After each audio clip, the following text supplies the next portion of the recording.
They laughed when I walked away from Harvard Law. My parents called me a quitter. My brother turned my failure into a TikTok punchline.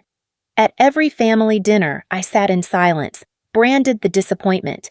But silence is deceptive. It hides what no one sees. I carried research that would alter lives, a secret growing while they mocked. On the day of my brother's swearing in, I sat quietly in the back row. Then the judge stopped mid-ceremony, his eyes locking onto mine. The words he spoke shattered the room. "Thank you, Dr. Hartwell." And in that instant, everything changed. The Hartwell family was the image of perfection, at least on the outside. My father, Robert, carried himself like a man who had earned every ounce of his reputation. Sharp suit, polished shoes, the handshake of someone who belonged in every boardroom in town. My mother, Linda, played the role of doting wife with elegance, her pearls always gleaming under the lights, her smile wide and unshakable. And then there was Nathan, their golden son, the one the world seemed destined to applaud. Harvard Law, soon to be sworn in as the youngest judge in the county. I sat quietly at the long oak dining table during one of our family gatherings, watching the glow on their faces as they fawned over Nathan's every word. He spoke with that smug self-assurance that came from being adored his entire life. "Clerking for Justice Miller was a challenge," he said, leaning back, soaking up the admiration. But I managed. He said I was the best he's had in years. My parents clapped their hands together as though he had just announced he cured cancer. "That's our Nathan," my mother beamed. "Always exceptional, always finishing what he starts." Her words landed like stones on my chest. They didn't look at me. They didn't ask about my work. I was there, but I wasn't. The invisible daughter. The disappointment who had walked away from Harvard Law. My eyes drifted to the framed family photo hung above the fireplace. There we all were, in matching outfits, staged in perfect symmetry. Only if you looked closely, you could see my face partly obscured by my brother's shoulder, as though I had been an afterthought, a shadow in their carefully crafted image. That photo had been posted on my mother's Facebook with the caption, "So proud of our future judge." The comments had rolled in, dozens of friends congratulating her, none mentioning me. I pressed my lips into a smile, not because I felt like it, but because in this house, silence was safer than protest. They laughed together, wine glasses clinking, and the sound felt like a hammer inside my skull. I glanced at my reflection in the polished silverware, still calm, outwardly composed, but my eyes, if anyone had dared to look, told another story. Not weakness, not resignation. Something else, a secret. The illusion of perfection was already cracking. It didn't take long for the first fracture to go public. Nathan had discovered TikTok, and apparently, I was the perfect punchline for his ambition to go viral. He filmed himself in his judge's robe, holding a prop gavel, and captioned the video, "When your sister quits Harvard and you become the judge instead." He pointed to himself, then to an old photo of me in my Harvard sweatshirt, plastering on the word quitter in bold red letters. The clip exploded overnight. By morning, hundreds of thousands of strangers were laughing at me. The comments stung more than I'd admit. "Yikes, imagine being her." "Harvard quitter LMAO. Some people just aren't built for greatness." I told myself not to look, but the algorithm ensured I couldn't avoid it. It showed up everywhere. On Twitter, in group chats I wasn't even part of, reshared by acquaintances I hadn't spoken to in years. Then I saw it, the comment that cut deepest of all. It was from my mother. She had written beneath Nathan's video, "At least you finished what you started, honey." I remember staring at that little red heart longer than anything else. It was her seal of approval, her way of making clear to the entire world what she had whispered for years inside our home. Nathan was the pride, and I was the shame. At the next family dinner, Nathan recounted the view count like a comedian bragging about his set. 1 million in 24 hours, he said, grinning ear to ear. "Guess quitting is more entertaining than I thought." The table roared with laughter. My father slapped him on the back. My mother wiped a tear from her eye, overcome with joy at her son's cleverness. I forced a laugh, soft and brittle, but under the table my hand clenched so tightly my nails dug half moons into my palm. They didn't notice. They never noticed. In that moment, as they basked in their golden boy's glow, I felt the weight of every insult, every dismissal, every time they had chosen him over me. But I also felt something new, something that hummed beneath my skin, a resolve I hadn't let myself acknowledge until then. That night, back in my apartment, I sat in front of my laptop. The glow of the screen lit my face as I scrolled past the mockery, past the endless comments about me. I clicked into a different folder, one no one in my family had ever asked about, the folder that contained my life's work. I opened a new email and typed in the subject line, confidential, research breakthrough. My hands no longer trembled. I began to write. Toxicity never screams. It seeps, slow and steady, until it stains everything.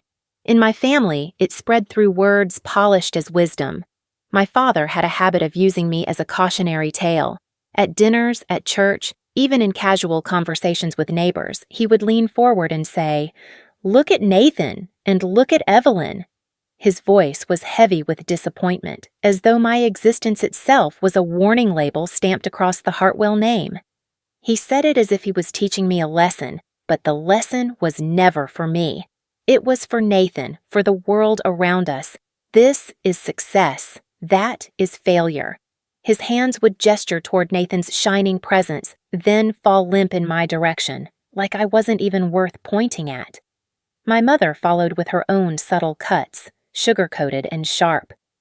"Not everyone is meant for greatness, Evelyn," she'd say, smoothing her napkin. "Some people contribute in quieter ways." It sounded like compassion, but the glint in her eye told the truth. She believed my silence, my absence, my smallness was my contribution. Nathan soaked it all in. He didn't just revel in their favoritism. He weaponized it. He started live streaming late at night, leaning into the camera with a smirk that mirrored our father's. The topic was always the same: me. Story time. How my sister quit Harvard. He knew exactly how to perform humiliation with charisma, turning my choices into his stand-up routine. "Imagine walking away from Harvard Law," he told his thousands of viewers. "All that potential wasted. I mean, who does that? Not me. Not Nathan Hartwell." Laughter filled the chat. Emojis poured across the screen. Harvard quitter. LOL. She must regret it every day. What a shame. I didn't have to watch the stream. Friends, acquaintances, even strangers tagged me in clips. The world was in on the joke now. But something unexpected happened one night. He was midway through another exaggerated story about me breaking down under the pressure, when a comment popped up in the flood of laughing faces. "Isn't Evelyn a doctor now?"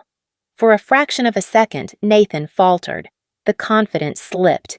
He stuttered through his next line, his eyes darting off camera. Then he forced a chuckle. People say a lot of things online. Don't believe everything you read. The stream cut off abruptly. I watched the silence on my screen, a frozen still frame of his uncertain expression. For the first time, I realized cracks were forming in the story he'd built about me, and people were starting to notice. At home, the pressure only intensified. My family's world revolved around Nathan's success. Every achievement of his was broadcast as if it belonged to all of us. My failures, by contrast, became the family's burden. At holiday dinners, relatives leaned in and whispered, "Don't worry, Evelyn. Not everyone can be Nathan." Their sympathy stung worse than ridicule. Friends I had grown up with, the ones who once cheered for me when I got into Harvard, had long since slipped away. They liked Nathan's posts, shared his content, and avoided eye contact when I passed them in town. To them, I was no longer Evelyn, the girl who once had promise, but Evelyn, the Harvard quitter. It was a strange kind of exile, being present yet erased. Nights in the lab became my only refuge.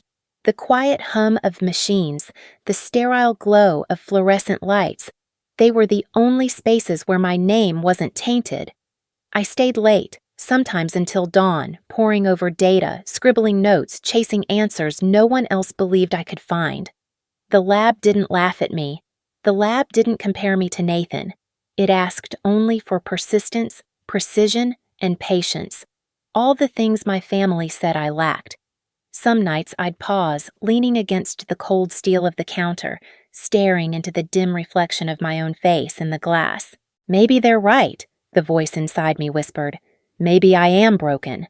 But then I'd remember the patience, the experiments that had worked, the tiny victories no one clapped for but me. Those moments anchored me. They were mine. And then came the email. It arrived just after midnight, the subject line glowing against the dark screen. Urgent.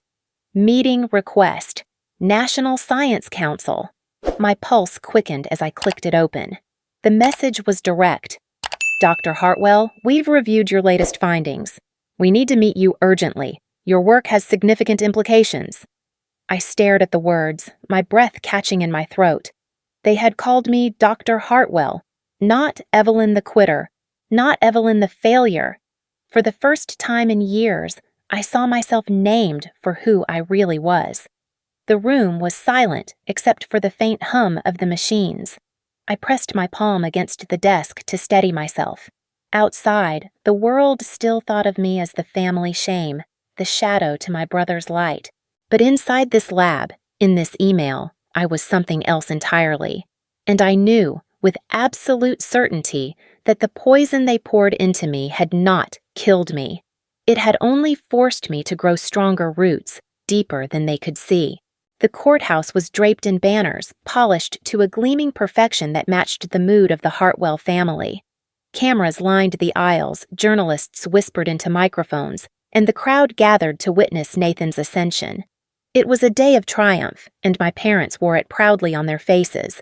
They had dressed for royalty, Linda in her pearl necklace, Robert in his finest suit, both glowing with the satisfaction of dreams fulfilled through their son. I sat at the far end of the hall, my seat chosen for me by an usher following my mother's instruction. "Back there, Evelyn," she had said, waving her hand as if I were an inconvenient bag to be tucked away. So I sat, swallowed by the shadows at the edge of the room, my view partially blocked by the heads of strangers. When Nathan walked onto the stage, the applause thundered like a storm. He basked in it, chin high, arms open as if he were receiving not just honor but worship. His robe hung perfectly, every fold arranged for the cameras. I watched his lips curve into that familiar smirk, the one that always preceded my humiliation. Halfway through the ceremony, he found the moment he had been waiting for. Looking out over the crowd, then glancing briefly toward me, he said into the microphone, "At least I didn't quit halfway." The laughter came instantly, rippling through the chamber. Judges chuckled. Journalists scribbled eagerly. Even the clerk beside him cracked a smile. My parents shook with pride at his cleverness. And then the cameras turned. For reasons I will never fully understand, one of the television operators swung the lens directly onto me.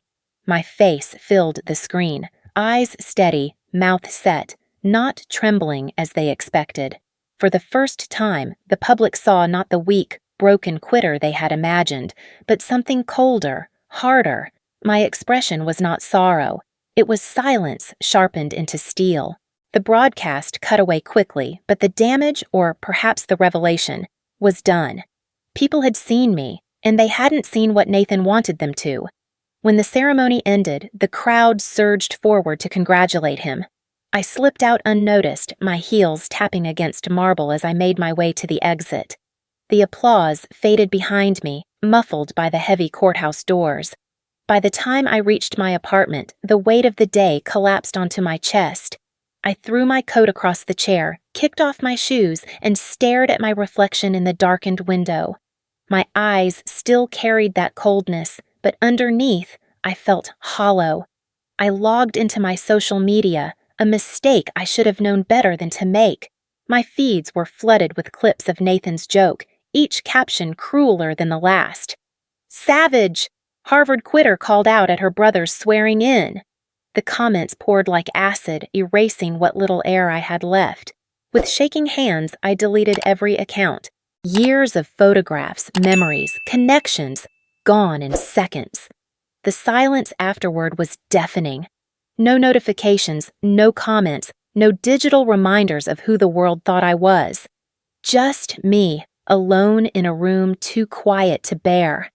That night, the darkness pressed in. I sat on the floor, my laptop open on the coffee table, its glow harsh against the emptiness of the room. My thoughts spiraled.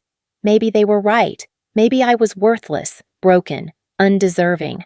My hands hovered over the laptop, ready to slam it shut, to end the endless cycle of failure. But then a notification blinked. A new email. Subject line: "Congratulations, Dr. Hartwell." My breath caught. I clicked it open. The message was short, but every word landed with the weight of salvation. "Your therapy saved Justice Miller's wife. We are grateful beyond measure. You must know the impact of your work. Congratulations." I read it once, twice, a third time, as tears blurred the letters. Justice Miller. The name burned in my mind. He wasn't just any man. He was the very judge presiding over Nathan's swearing in, the man whose praise Nathan had built his entire career upon. And his wife was alive because of me. I sank back into the couch, clutching the laptop as if it were a lifeline. The world outside still mocked me. My family still dismissed me. But here, in black and white, was the undeniable truth. I had saved a life that mattered to the very institution Nathan worshipped. The irony was too sharp to ignore. Nathan sought validation from the courts, from the robes and gavels. But the court's highest figure owed his family's joy, not to Nathan, the golden child, but to me, the forgotten, the invisible, the quitter who hadn't quit at all. I stared at the ceiling, my chest rising with something unfamiliar. It wasn't relief. It wasn't revenge. It was power.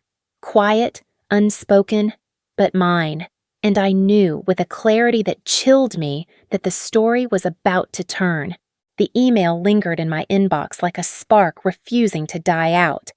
I read it again in the soft glow of my apartment, my pulse steadying as the words etched themselves into my skin. Your therapy saved Justice Miller's wife. For years, I had lived as if I were invisible, as if nothing I touched carried weight. But here was proof, tangible, undeniable, that the years I had spent hunched over microscopes and petri dishes, the lonely nights in the lab, the countless failed trials, had all meant something. I leaned back, letting the memories flood me. 10 years collapsed into a rush of images. My first day at Harvard Law, clutching books I would never love. The endless lectures where every word tasted like ash.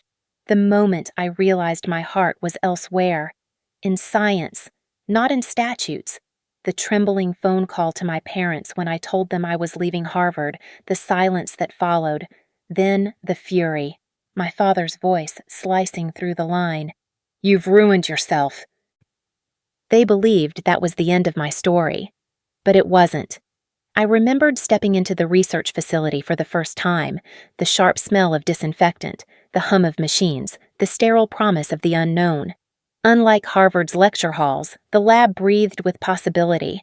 I buried myself in data, in experiments, in trial after trial. Failures came, a tidal wave of them, but I learned to swim. And then, slowly, victories emerged. Cells responding, therapies showing promise, breakthroughs others dismissed until they saw my results replicated again and again. And now, those 10 years crystallized into a single truth. I hadn't failed. I had chosen a different battlefield. I whispered it aloud, letting the words settle into the room. I didn't fail. I chose a different battlefield. For the first time in years, the shame didn't cling to me. The laughter of strangers, the dismissive glares of my parents, Nathan's mockery, they lost their sting. I had walked away from their battlefield, but in mine, I was winning. That night, I reached into the stack of unopened mail that had gathered dust on my kitchen counter. Among the bills and meaningless flyers, a thick ivory envelope caught my eye. I tore it open, and inside was an embossed invitation. The National Science Awards, honoring excellence in medical research. The event was to be held in Washington, D.C. Guest of honor, Justice William Miller. The irony was almost cruel. The very man who had just sworn my brother into the judiciary would soon be honoring scientists whose work had reshaped medicine. And one of those scientists was me. I held the invitation in my hands, the edges pressing into my skin. My chest tightened not from fear, but from something sharper, cleaner. Resolve. This was my stage, not a courtroom, not a family dinner table. A hall filled with minds that understood what mattered, people who would see me not as Nathan's shadow, but as Evelyn Hartwell, doctor, researcher, survivor. I didn't need revenge. Revenge would be too small. What I needed was truth, and truth would do the work for me. In the days that followed, I began to prepare. Not loudly, not with the fanfare Nathan demanded for every milestone, quietly, deliberately. I reviewed my research, polished my presentation, rehearsed the words I might speak if asked to take the stage. I didn't write lines designed to wound my family or to shame my brother. Instead, I focused on the patients, on the breakthroughs, on the countless lives still waiting for hope. Each time I spoke the words aloud in my apartment, my voice grew steadier. What defines us is not where we begin, but where we choose to fight. I chose to fight for life, and I am not done. The thought of my family crept in often, but instead of anger, I felt distance. Their ridicule no longer defined me. Their version of my story no longer bound me. For the first time, I could imagine a life beyond their judgment. The night before the ceremony, I sat at my desk with the invitation resting beside me. My laptop camera caught my reflection as I rehearsed again, but this time, something shifted. I wasn't just speaking words. I was looking at myself differently, at the woman who had survived humiliation, exile, and endless ridicule, a woman who was still standing. I smiled, a small curve of my lips that surprised even me. Not a smile of triumph, nor of cruelty, but of quiet certainty. If a camera had been rolling in that moment, zooming in on that expression, the audience wouldn't have known what to expect next. Was I preparing to strike? To forgive? To reveal something no one could predict? The truth was, I didn't know either.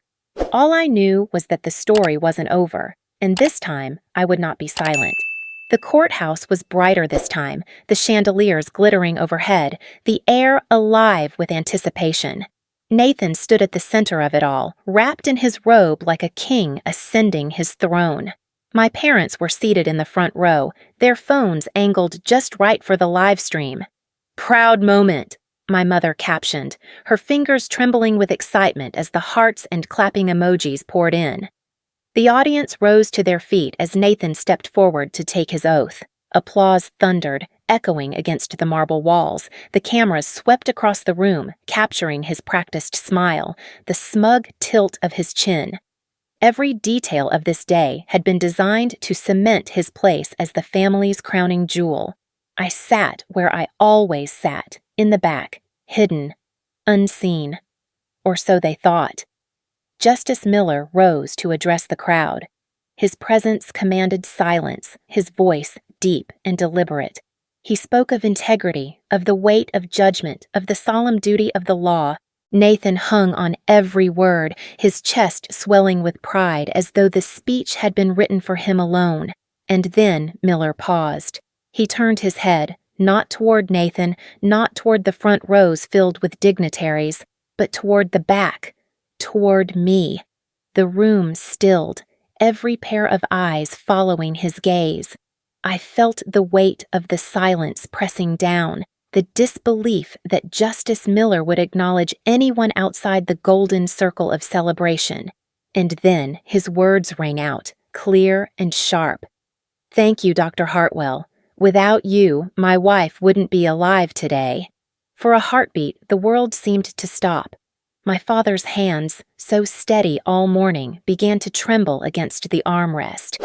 My mother froze, her lips parting in shock, her phone lowering as if gravity itself had dragged it down. And Nathan's smirk shattered, his mouth opening but no sound emerging. The cameras didn't miss it. Every lens in the room pivoted, every live stream zoomed in, not on the new judge, but on me. My face filled the screens across thousands of homes. The live stream comment section, once filled with hearts and cheers for Nathan, began to shift. Wait, what? She's a doctor? Dr. Hartwell? The judge's wife is alive because of her? Nathan stood frozen on stage, caught between pride and panic. His carefully constructed image was collapsing in real time, and the internet was watching every second of it. I didn't move. I didn't smile. I simply met the cameras with the same calm steadiness I had discovered inside myself. Let them wonder. Let them ask questions. The truth was already louder than anything I could say. By the time the ceremony ended, the courthouse was buzzing. People whispered in the aisles, reporters scribbled furiously, phones lit up with notifications. Outside, the story spread like wildfire. Within an hour, Twitter was ablaze. Saad, respect Dr. Hartwell. Saad, not a quitter. Clips of Justice Miller's words were replayed, dissected, reposted across every platform. Side-by-side comparisons appeared. Nathan's TikTok mocking me versus the judge crediting me with saving his wife's life. The contrast was damning, undeniable. I watched as the narrative flipped in real time. The girl who had been branded a failure was suddenly a symbol of resilience, of quiet strength. Strangers defended me passionately. This is why you never underestimate someone's path. She didn't quit. She chose differently, and she saved lives. Meanwhile, my family was unraveling. My father's hands shook when reporters tried to question him. My mother, always so composed, stammered when asked how it felt to have both a judge and a doctor in the family. And Nathan, once the golden child, looked small, his confidence stripped bare under the harsh lights of exposure. Their perfect family image, polished for years, was crumbling into dust before the public's eyes. I stepped out of the courthouse into a storm of flashing cameras. Reporters shouted my name, microphones thrust toward me. For the first time, no one called me a quitter. No one asked about Harvard. They called me Dr. Hartwell. The sound was overwhelming, but it wasn't suffocating. It was liberating. I didn't answer their questions. I didn't need to. I simply walked forward, the crowd parting around me, the camera lenses capturing every step. For years, I had been invisible in my own family's story. Now the world saw me, not as Nathan's sister, not as the Hartwell disappointment, but as myself. And as I reached the courthouse doors, the thought settled in with quiet certainty. This wasn't the end. It was only the beginning. The days after the ceremony unfolded like a storm. No one could stop. My family scrambled to explain, but every word they uttered only deepened the cracks. My father gave a stiff interview, insisting the family was proud of both children. But his hands shook as he spoke, betraying the lie. My mother tried to laugh off her old comments online, calling them misunderstood jokes, but screenshots had already gone viral. And Nathan, once the golden child, tried to spin his TikToks as playful banter. Yet every replay of Justice Miller's words drowned his defense. The public wasn't forgiving. They had watched the perfect Hartwell image collapse on live television. They had seen the arrogance, the cruelty, the favoritism, and now they compared it to the truth that had broken through. The quiet, overlooked daughter who had saved lives. I stayed silent.